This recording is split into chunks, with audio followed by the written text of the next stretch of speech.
Yo, what's up guys? Your boy Nitrostorm here. Welcome back to Snowbreak Containment Zone. So, I have finally gotten enough of these shards to activate her M2. So, as per usual, we're going to be comparing the difference between her M1 and her M2. Now, obviously M1 is just the AoE thing, but what I mean by M1 and M2 is how much the M2 affects her kit compared to not having M2, right? So since the passive is in regards to increasing the resistance reduction effect by 40% if equipped with a frost weapon, we're going to have to be comparing this. So since we have this thing here, lower the frost resistance by a further 7.2%, I'm actually going to change this into a frost damage weapon without the extra reduction, just so we have a more fair comparison. And we're going to be using life alongside Acacia just to get the damage numbers. So here's what we're going to be doing.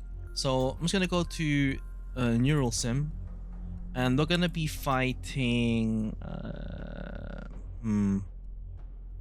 sure, let's just fight Jean, because this thing is not going to be nice to test against when it comes to testing damage, and neither is this guy because he does have a shield. So I'm gonna have to like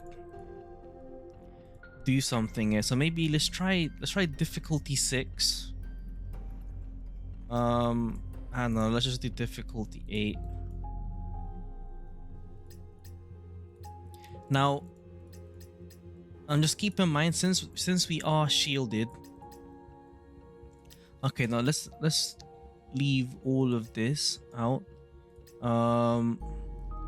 Actually wait, we don't need to do all of this. No, yeah, let's just do nothing. Yeah, right. So it doesn't really matter, there's no defensive thing here, right? The only difference is that there's shield, right? But it scales, so you can still compare the ratio of difference between M2 and not M2. So that's just for a quick explanation. Now let's give it a try. So we're going to be comparing life wild hunt's damage without M2 and then life wild hunt damage with M2. So this should be pretty straightforward. Apologies for the long intro there, but let's see. So the person being shielded shouldn't affect it too much. Enemy forces. All right. Do this. It's around 1.8k kind of, right? 1.8k, 1.85k. Let's try that again.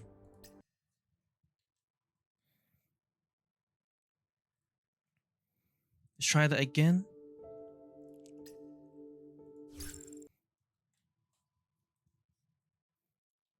So the ratio of damage increase should be similar across any enemy. Enemy force. I got you.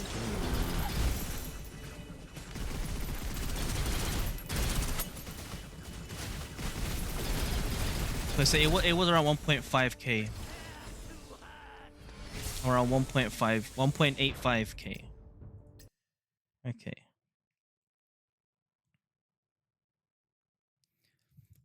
Just for one more test. Alright, so for the last test, just to confirm 2 different damage points, we're going to be using the neuron stage, right? They have I got you. So we're doing about 950, right? 950. Now let's take a look at M2.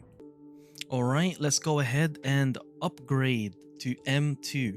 Remember, against Jean we did 1.85k per shot with life, and against that circular enemy we did 900 and around 950 damage, somewhere along those lines. There you go. When equipped with the frost weapon, increases Kagen Moondart's resistance reduction effect by 40%. So by that, it means rather than 24%, this will increase that all type resistance from 24% to 40% better than this. And that is around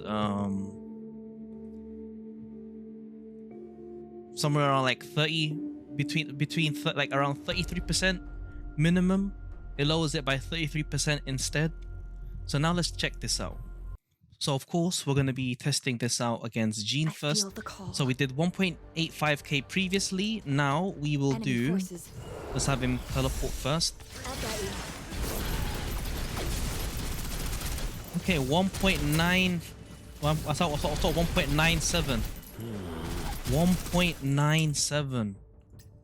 So from 1.85 to 1.97. So that is approximately a 5% or so boost, probably. At least maybe like 7% damage boost. Let's give that another try. So obviously the increase from M1 to M2 isn't that great, right? But it will scale once you get stronger characters, of course. But let's give that another test. So I'll do this.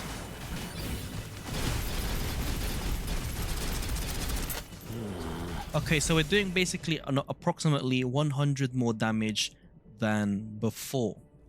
So if we do like a percentage based thing here, 1.85 to 1.95, for example, 10%, and then that's like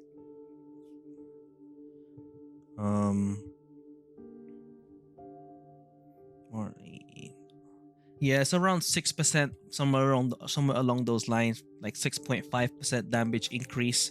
So, you know, not that great, right? But obviously it's because the resistance reduction is already pretty good. So making it go down even further by a little bit, you know, it is what it is. So now let's do the final test. So we did around like 900 to 950 damage beforehand. Now let's take a look with M2, the damage that life is doing. The hunt begins. I got you. It's about 1,000. We're doing like 1.02k now. Okay, so again, it was like between like 900 to 950. So let's just assume like another 100 damage increase. So that's like let's see. Well, that was around the 10% boost at that time. But yeah, overall, the M2 isn't really that great, in my opinion, and her M3 boosts her standard skill, and then you would have to wait until M4 to get another increase in resistance reduction effect, but it's just a 2.4% improvement, right? Because we already have it at 24%. So technically speaking, you would have been fine if you kept her at M1 or even M0, to be honest, right? In terms of just lowering the resistances. But the M1 is definitely nice for multiple enemy situations. But yeah, M2 isn't really that great, unfortunately. And her M3, not really that worth. M4, not really that worth. And M5, worth, right? It would have been worth if it was a little earlier on, but it is a pretty good manifestation, but it is on M5, so overall it's not worth. So I would suggest to just stop here. But yeah, that's pretty much it. Hopefully you found this video useful. I'm gonna be getting M2 sooner or later with Yao, and I am gonna be working on M2 Life now because I don't need to work on her anymore. But yeah, if you got any more questions in regards to Kaguya or anything to do when it comes to Snowbreak Containment Zone, do let me know down in the comments below. It's been your boy Nitrostorm. I'll see you guys in the next stream or video. Peace.